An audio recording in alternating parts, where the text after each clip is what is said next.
A atração a seguir é recomendada para todas as idades.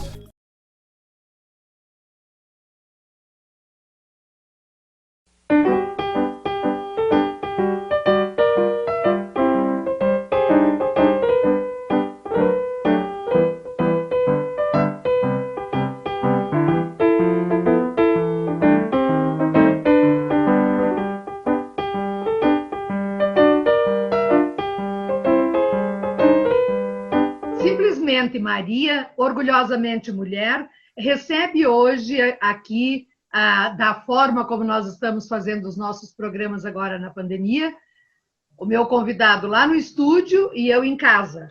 Meu convidado sempre tem a opção de fazer de casa ou no estúdio, vai depender de cada convidado. Mas hoje eu estou com um convidado especial, que é Rochel Amaral da Silva. Rochel é delegado de polícia e professor de Direito Penal na Uniplac. Tudo bem, Rochel? Tudo bem, Valtair. Desde já agradeço o convite para estar participando do seu programa. Eu que agradeço tu deixares, né, os teus afazeres de homem ocupado e estar aqui conosco para conversar sobre um assunto que sempre esteve muito em voga, mas que agora, principalmente por causa dos últimos acontecimentos deflagrados ali pelo que aconteceu com George Floyd, né? Que é sobre racismo. Mas eu gostaria, talvez não tanto de falar sobre o racismo, mas de falar sobre o papel do homem negro. Como é que você vê, Rochel, o papel do homem negro hoje? Olha, professor, eu não sou um estudioso da área, e também, sinceramente, eu não fico muito atrelado a essa questão do racismo, étnica propriamente dita. Eu penso que, apesar de todo o histórico que existe em torno dessa questão, e também, obviamente, da existência ainda do racismo na nossa sociedade, é importante que nós sejamos protagonistas da nossa história, independentemente dessas questões culturais passadas e até desses eventos que ainda nos afligem na sociedade. Eu penso que o homem negro, e não só o homem negro, como o branco, o loiro, enfim, eles precisam ter um posicionamento assertivo no sentido de trabalhar pela igualdade, trabalhar a ideia de que nós somos todos seres humanos, independente aí da cor da pele, da profissão ou da condição social. Esse é o meu panorama com relação a essa questão. Uhum. Eu concordo com tudo que você disse, mas hoje nós vivemos situações específicas que ainda permeiam, né, o nosso dia a dia. E eu te falo isso porque já teve gente que já me ouviu falar isso, porque eu fiquei tão indignada. Eu fui acompanhar o estágio de umas amigas minhas, né, que estavam fazendo estágio para ingressar no magistério, e eu fui incumbida de acompanhar esses estágios, e nós nos deparamos numa escola com crianças da pré-escola, que hoje elas sentam em mesinhas, né, com várias cadeiras, não. E as crianças não queriam sentar ali naquela... Aliás, não eram as crianças, era um menino. Um menino não queria sentar ao lado de um menino porque ele era negro. E aí as professoras, né, ficaram, né, e agora e tal, né? Até porque ainda não eram professoras, né, ainda estavam fazendo estágio para futuramente serem professoras e não têm essa experiência, essa tarimba ainda de sala de aula. E aí, daí elas perguntaram para mim, professora, o que a gente faz? Eu digo, diálogo, né? Vamos dialogar, vamos conversar, vamos ver o que está acontecendo. E daí eu sentei com um menino que não queria sentar com o outro. E daí conversamos, né? Legal, a tua sala de aula e tal, a gente começa a conversar. E daí eu digo, por que você não quer sentar lá e preferiu sentar aqui, que você fica sozinho, lá você teria os amiguinhos e tal. Por que não? Eu digo, mas se você não quer experimentar e tal, daí fiz todo um rodeio ali para chegar no assunto, né? Daí eu digo, mas por que você não quer sentar lá do lado lá do menino lá, do Joãozinho? Ele disse, porque os meus pais não querem que eu sente com ele. Eu achei isso tão chocante, eu achei isso de uma crueldade que os pais fizeram com ele, porque eu perguntei assim, mas você gosta do Joãozinho? Ele disse, eu gosto, mas os meus pais não querem que eu sente lá. Então, quer dizer, o menino não via problema nenhum, né, a criança. Então, eu achei isso de uma crueldade tremenda. Digo, gente, nós precisamos conversar mais, trabalhar mais, trazer mais esse assunto, nós temos que discutir, porque existe o racismo reverso, né, como é chamado, que é aquele que nós não queremos ver. Então, a gente faz de conta que ele não existe, mas ele está ali na nossa realidade, né? E foi isso que me trouxe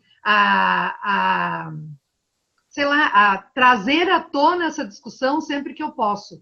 Porque eu vejo em mim própria, muitas vezes, eu vejo também que eu quero desviar o assunto, eu não quero falar no assunto, porque às vezes eu também não sei falar sobre o assunto, né? E esses dias um sociólogo, até esqueci o nome dele, me fez muito bem, mas eu esqueci o nome dele. Eu vi na TV não, no YouTube, ele falando que o racismo ele pode ser da história ou de memória, né? E pode ser também como é que seria esse de memória, né? Então, esse de memória é, mesmo que a gente não queira, mas a gente tem uma memória, né? De como a gente foi educada, de como a gente foi tratada. Imagina se esse menino que eu estou falando, se ele foi orientado pelos pais desta forma, imagina eu que já tenho mais de meio século de existência. Como é que era quando eu fui educada, né? Então, eu devo ter muitas memórias dessa educação. Então, por isso eu preciso me policiar dia após dia, porque ele está ali no meu lado. Está ali na minha realidade, né? Então, esse racismo reverso que diz o sociólogo, a gente não quer ver ou faz de conta que ele não está ali, é o que convive com a gente, né? E aí, esse mesmo sociólogo disse assim, mas tem aquela coisa de culpa e responsabilidade. Quando nós temos essa memória, nós, às vezes, sentimos culpa de algum ato, de alguma coisa que se disse, que se fez, que se viu, nós nos sentimos culpados. Nossa, mas eu não queria fazer isso, porque ele é um ser humano, porque ele está ali, está batalhando, né? Eu não queria fazer isso, né? Então, eu me sinto culpada por uma coisa que eu não tenho culpa, né? Porque ele foi histórico, ele foi cultural, ele foi institucional, chegou até mim. Eu não tenho culpa disso. Mas eu tenho a responsabilidade de trazer conhecimento e de conviver da melhor maneira que eu puder no contexto onde eu estou. Então, dado tudo isso, então, eu acho que sempre é tempo de nós conversarmos. E eu, todos os anos, meu programa fez 11 anos esse ano, 11 anos. E todos os anos, em novembro, eu falo sobre o assunto, sobre o tema, né? Esse ano eu estou trazendo antes porque eu acho que precisa ser falado disso, porque muita gente tem me perguntado e muita gente tem me solicitado também. Olha, a gente está convivendo com isso, o que é que eu digo para o meu filho, o que é que eu digo para o meu aluno, o que é que eu digo para o meu pai, enfim, as pessoas têm me perguntado. E o meu programa ele também tem esse objetivo, né, de dar voz para as pessoas. Não é só a minha voz aqui, né? A voz para as pessoas, sejam lá elas quem forem e de que ideologia forem. Né? Então, todo mundo tem vez e voz aqui, né? Mas, dito tudo isso, então, Rochelle, eu acho que sempre é tempo de nós nos responsabilizarmos, né? Então, eu posso não ter a vontade de falar sobre o assunto, porque eu posso até achar que isso está resolvido, mas eu tenho a responsabilidade de trazer esse conhecimento e de discutir com as pessoas para que todos tenham isso claro, porque quando eu vejo que quem está educando uma geração tão dependente ainda pelo fato da tenra idade, ainda ter esse tipo de raciocínio é de uma crueldade, porque os livros estão aí, né? No YouTube está cheio de vídeos. Hoje nós temos inúmeras lives esclarecendo o assunto, trazendo à tona, dizendo quem são, o que fazem, né, o que pensam e tal. Então, assim, nós temos mesmo que conversar, né? Mas que bom que você pensa assim e que está tranquilo. Eu entendo que nós acabamos todos, nós sofrendo influências em dois grandes círculos. O primeiro diz respeito à nossa família, à nossa criação, conforme você falou. Então, os inputs, esses estímulos que nós recebemos desde pequeno, da família, dos amigos, enfim, com certeza eles refletem em muitas das nossas ações e dos pensamentos quando da vida adulta, não há dúvida com relação a isso. E o outro grande círculo que a gente está inserido é na sociedade. Então, impossível não sofrer de alguma forma a influência daquilo que se vive ao redor, ainda que não concordemos com esse ou aquele pensamento, essa ou aquela ideologia. E é um debate, obviamente, que precisa ser trazido igualmente a outros, porque me parece que esse tipo de preconceito, vamos dizer assim, ele não é exclusivo da questão racial, porque às vezes, talvez até você mesmo possa ter uma experiência mais aprofundada nessa linha do que eu, mas na sala de aula pode ser que aquela criança ou outro coleguinha que de repente é obeso ou que é índio, etc., ele sofra um preconceito semelhante àquele que tem a pele preta. Então, às vezes me parece, como eu disse, eu não sou estudioso da área, mas me parece que a sociedade ela concentra alguns esforços, concentra holofotes conforme as ocorrências vão acontecendo, mas esquecem de que há outras formas também de preconceito, talvez não tão debatidos. Então, o meu posicionamento é sempre no sentido de que, olha, nós precisamos enxergar o macro. Não é que o racismo não exista, não é isso. Mas nós não podemos ficar concentrados só naquela espécie de discriminação, porque diariamente se tem outras tantas nesse segundo círculo, que é a sociedade, que talvez não seja tão debatida. Eu vou trazer um exemplo bem singelo, até em razão da minha rotina profissional, mas nós vemos muitas ocorrências, por exemplo, relacionadas a idosos.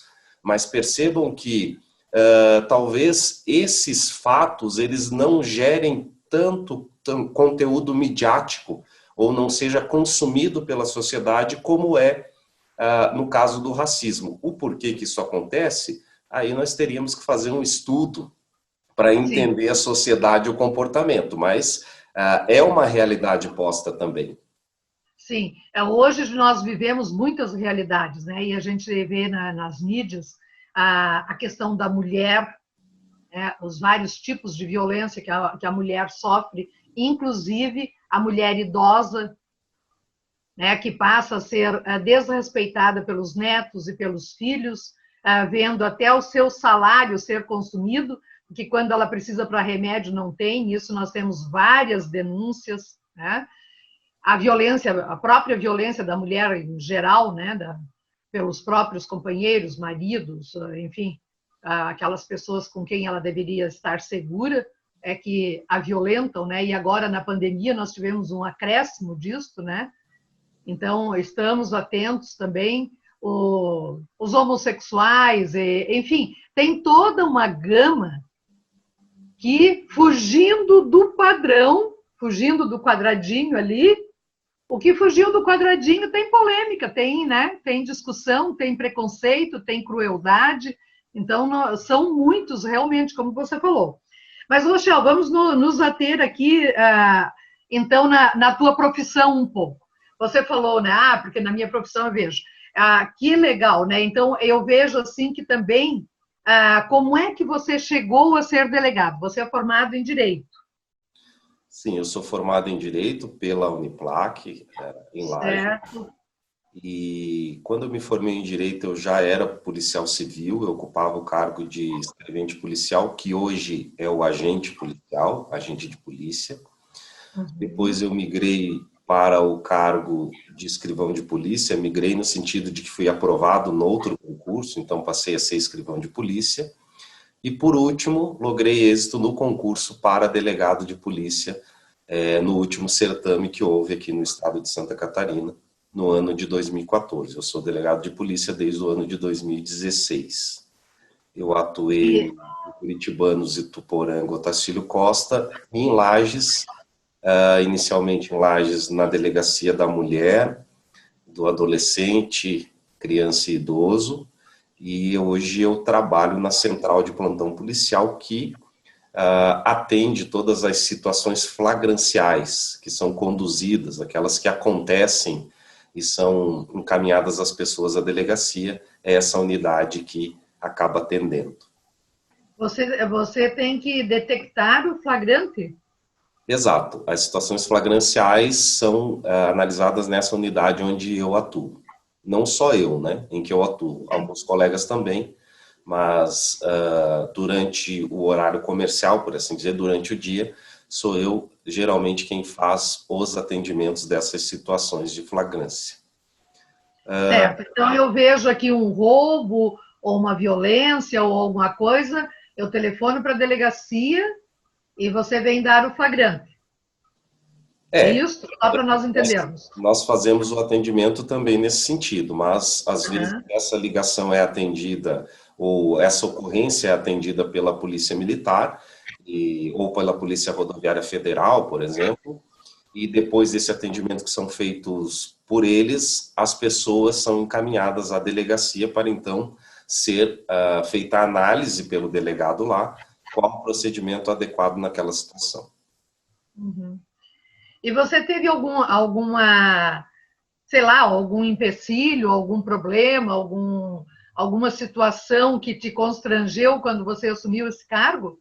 Porque, veja bem, qual é se nós olharmos eu gosto muito de estatística, eu sou de letras, mas adoro estatística. Até eu trabalhei um tempo com estatística na educação, e peguei amor também pelos números em estatística. Outro tipo de número matemática, por exemplo, não é o meu forte. Mas assim, aí eu vejo nos Estados Unidos, nós temos um índice, é claro que lá é outra realidade, tudo que você quiser pôr, mas assim, lá tem um índice que 80% dos presos são negros, né? E aqui no Brasil, eu vi uma estatística, já faz um tempo, deve fazer uns 4 anos, 5, eu vi uma estatística que aqui é superior, né, a este número. E agora você entra lá de cabeça erguida, né, merecidamente, como delegado. Como é que foi essa realidade? Então, esse panorama realmente é verdadeiro de que nós temos uma população carcerária predominantemente negra, né? E vários são os motivos que acabam culminando com esse resultado. Antes de responder até a sua pergunta já relacionada ao meu cargo, é interessante que eu estava fazendo uma recordação sobre a minha trajetória também estudantil, e é interessante que desde o ensino fundamental, passando pelo ensino médio, também no ensino superior, eu me vi sozinho como um negro na sala de aula. Então, eu não tinha colegas ou outros colegas negros, eu tive pouquíssimos durante toda essa trajetória estudantil. E me peguei a refletir no sentido de que sou um privilegiado, talvez, né, por conta dessa situação, mas também, por outro lado, me parece que não tenho nada de diferente, não só daqueles que não conseguiram completar o estudo, enfim, e independentemente da cor, porque muita gente me pergunta, nossa, que bom, você foi aprovado no concurso, o que você fez, qual é o segredo? E eu sempre procuro motivar os meus amigos e os alunos dizendo o seguinte: olha, eu não fiz nada de extraordinário. E se eu conseguir, qualquer pessoa pode conseguir. Esse é sempre o recado que eu procuro dar. Porque é uma questão de você ter determinação, disciplina e realmente traçar uma meta para que você chegue ao objetivo, não só esse, qualquer deles, né? Felizmente, no serviço público, no qual eu estou desde os 18 anos, o meu primeiro emprego foi a Polícia Civil, e ainda o é, então estou em casa, felizmente. Eu nunca tive nenhum problema relacionado a isso, sempre fui respeitado e valorizado dentro dos meus limites, a gente tem limites também, mas sempre fui valorizado, respeitado, de igual forma para os outros colegas, muito bem tratado, inclusive. Quando eu retornei à cidade, então, ocupando o cargo de delegado, foi bastante interessante, porque me deparei com colegas com os quais eu havia trabalhado noutra situação, ou seja, noutro cargo, tirado plantão juntos, e isso foi bastante interessante para mim, e eu acredito que também para eles, porque serviu de exemplo para que eles observassem o seguinte: olha, esse é o colega que há pouco tempo dividia aí um plantão comigo e hoje voltou num outro cargo, num cargo de gestão, né? E que é perfeitamente alcançável por aqueles que se dispõem a fazer o mesmo caminho que eu fiz. Eu sempre gosto de destacar também que eu continuo sendo um servidor público como fui desde que entrei na polícia. O que mudou foi as atribuições que hoje eu tenho, mas eu continuo sendo servidor, submetido, obviamente, às mesmas regras, às mesmas leis que os colegas que estão nos outros cargos. Então, esse destaque para a igualdade eu procuro manter justamente por quê? Porque talvez a minha forma de trabalhar essa questão do racismo ou da cor da pele seja no sentido de que nós estamos no mesmo parâmetro, mas não com discursos, e sim com as ações, com a minha trajetória de vida, com os exemplos que eu posso trazer relacionado à minha vida profissional também. Então, felizmente, só reforçando, nunca tive nenhum problema relacionado à cor da minha pele na minha instituição. Uhum. Isso é ótimo, né? O que te dá muita tranquilidade também para poder exercer cada vez melhor a tua profissão e te dando, inclusive, mais responsabilidade também, né? Eu percebo que acabo sendo uma referência para muitas pessoas por conta disso. Com certeza. De certa forma, me sinto, às vezes, desconfortável com isso, eu confesso, porque, conforme eu falei, eu não me vejo diferente de nenhum dos outros colegas que lá estão, inclusive ocupando o cargo de delegado de polícia. Então, às vezes, esse detalhe de ser referência me deixa num certo desconforto, mas penso que tenho conseguido lidar no sentido de servir como incentivo para que as pessoas possam caminhar e alcançar os seus objetivos. Com certeza. Eu acho que quando se é referência para alguém, e todo mundo é, de uma forma ou de outra, ou nisto ou naquilo, né? Todo mundo é referência para alguém. Mas que bom que você é referência, e eu também acho que você é referência, por isso eu o trouxe aqui, porque você foi uma pessoa que já veio de uma família de classe média, né? Já teve uma educação primorosa, você já tem um porte já bem elegante, você já parte na frente, né? Você disse que você é um privilegiado, e realmente você é um privilegiado. Você tem uma família estruturada, você tem uma família que te deu base, que te deu educação, você mesmo foi para a escola e se sobressaiu na escola, já fez um curso superior, tem um porte elegante, bonito, fala muito bem. Então, veja que você se destacou de várias maneiras, né? Então, isso faz com que você seja referência, e uma boa referência para essa meninada que vem aí atrás, né? E isso só pode te dar orgulho, porque você realmente construiu essa referência, né? Diante de tudo que lhe foi colocado, você soube usar, soube aproveitar e soube construir a sua vida nesses patamares sólidos. Então, realmente você é uma referência para essas pessoas, né? Principalmente para as crianças, para os adolescentes, para os jovens. E isso é muito importante. Nós precisamos de referências boas, né? Eu vejo hoje que a mídia, ela dá bastante destaque para as muitas referências que tem. E são referências melhores que na minha época, por exemplo. Eu, quando comecei o meu programa de televisão, eu fiquei muito preocupada com essa questão. Que referências nossas crianças, os nossos adolescentes e os nossos jovens estão tendo, que não seja a dancinha da garrafa, o rebolado, né? Essas coisas banais, fúteis, eróticas, que se construiu na cultura brasileira. Então, quais são as referências mais sólidas, mais edificantes que nós temos? Entende? E eu vejo que a mídia hoje ela destaca muito papéis importantes, põe lá também, faz um contraponto já. Ela não é maioria ainda, mas ela já tem um contraponto.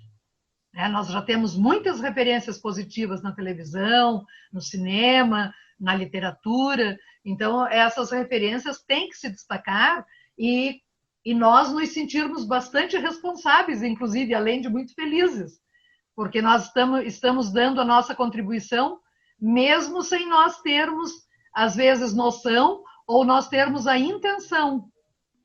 Quer dizer, eles estão nos vendo como uma boa referência.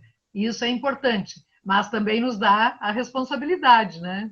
Sempre eu tenho comigo que há aquela ideia de que alguém sempre está nos vendo, né? Independentemente de como estamos agindo. Então, eu tenho algumas referências e penso que relacionado a isso, o nosso segundo círculo de influência, que é a sociedade, às vezes ela quer nos impor algumas referências, não que não sejam boas, não é isso, mas ela quer nos impor algumas referências e, por vezes, ligadas justamente a uma ideia, entre aspas, de sucesso profissional, pessoal, etc., né? Mas eu penso que é importante nós destacarmos que muitas vezes as pessoas elas são referência no que fazem e não têm esse destaque da sociedade, né? Eu tenho a título... São invisíveis, né? São invisíveis, a título de se tornam invisíveis.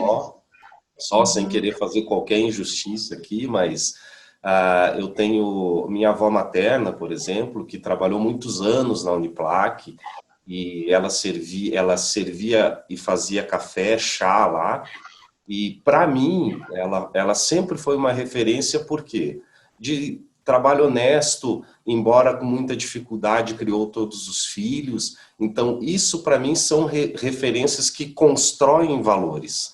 Também exemplo, meu avô paterno, que trabalhava na construção civil e também serviu de referência nesse sentido, pela honestidade, pelo trabalho, embora simples, né? E sem esse destaque que muitas vezes a sociedade procura, que é aquela pessoa em determinado cargo, ou que possui aquela casa X, ou que faz viagem para determinado lugar. Então, as referências, como tu disseste, de valor, me parece que devem ser essas que realmente vão construir, acrescentar algo para a gente, e não, muitas vezes, vender uma ideia que não é, uma ideia ilusória, porque nós sabemos que essa questão material, ou até de posição social, ela pode se perder num piscar de olhos, né? Agora, pode ser passageira. Aquela solidez de correção, etc., isso sim, isso você vai levar por uma vida. Me parece que é isso que está faltando justamente para conseguirmos lidar melhor, inclusive com a questão do preconceito, porque a partir do momento que essa solidez, que essa base é inserida na família, nas crianças, etc., você vai certamente colher um comportamento diferenciado quando essas pessoas se tornarem adultas. Com certeza, porque os valores, eles são construídos e permanecem, né? Mesmo após a nossa morte. Esses valores vão de geração em geração. E principalmente aqueles que nós recebemos de casa. E eu acho que, e é isso que eu estava te colocando, a mídia hoje, além dela estar colocando pessoas negras em papéis importantes, nas novelas, nos cinemas, nos teatros, eles também estão aparecendo como protagonistas. Né? Então, trazendo essa questão de valores também presente nesses momentos. Sem e dúvida. Quando eu falo de referência, Rochelle, eu digo a referência que você pode dar, às vezes é para o teu filho, às vezes é para o filho que mora do vizinho, da vizinha ali do lado, o menino lá que você compra qualquer coisa dele, ou ocupa um trabalho dele. Às vezes essas crianças, esses adolescentes, eles são carentes de referência. E por isso que nós, pais, temos que estar sempre preocupados com isso. Qual é a referência do meu filho nesse momento? Quem que o meu filho está usando de modelo? Né? Quem é que ele está reverenciando?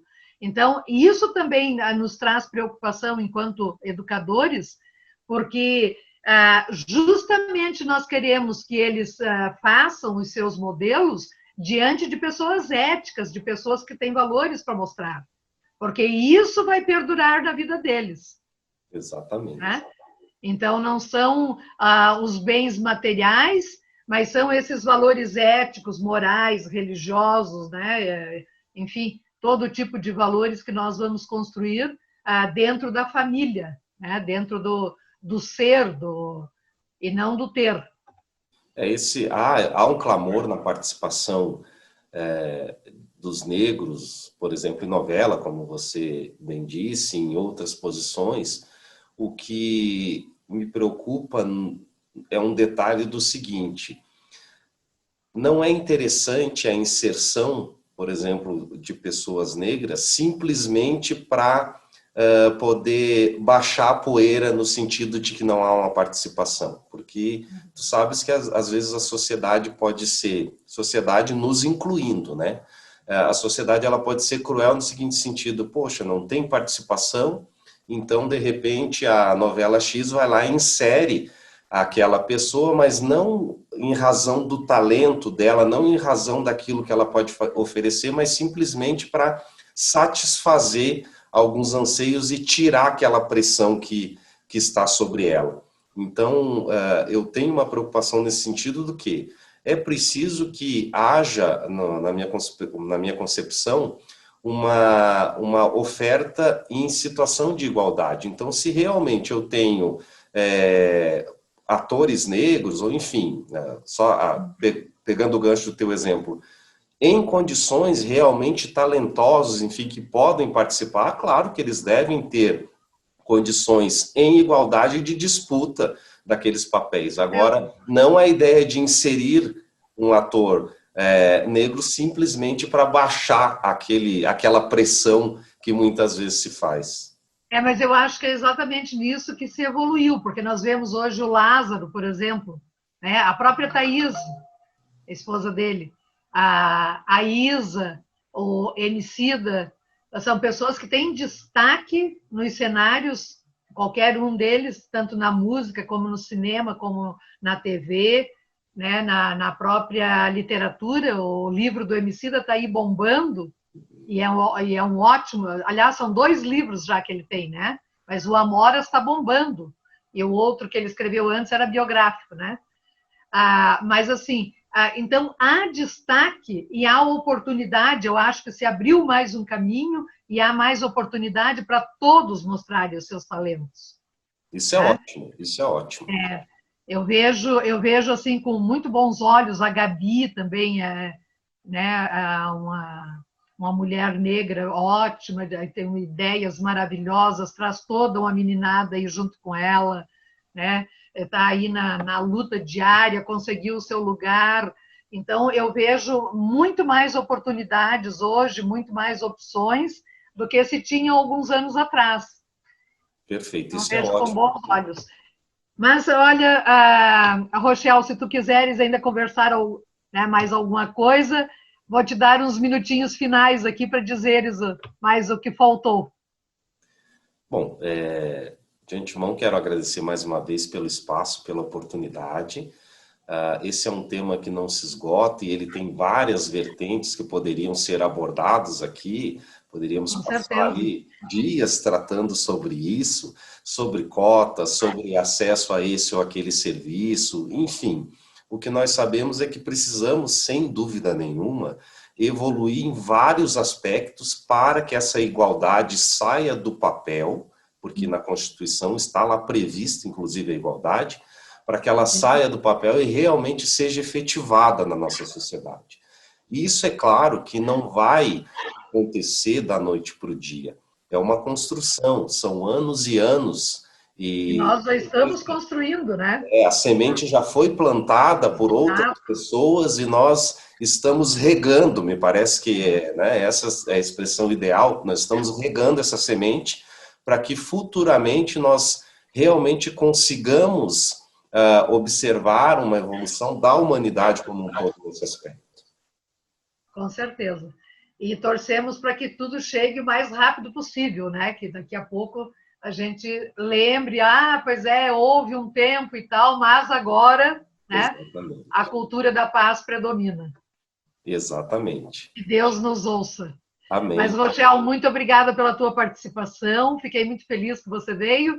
E tudo de bom para você. Se cuide e continue sendo referência. Obrigado, a gentileza é sua. Continuo apreciando o seu trabalho e espero que você complete aí mais 11 anos e outros 11 de programa. Dando voz e visibilidade para todo mundo que merece, né? É isso aí. Então tá. Olha, tudo de bom, um grande abraço. E para vocês que estavam assistindo aqui conosco, um grande abraço e até a próxima semana. Estamos encerrando Simplesmente Maria, Orgulhosamente Mulher.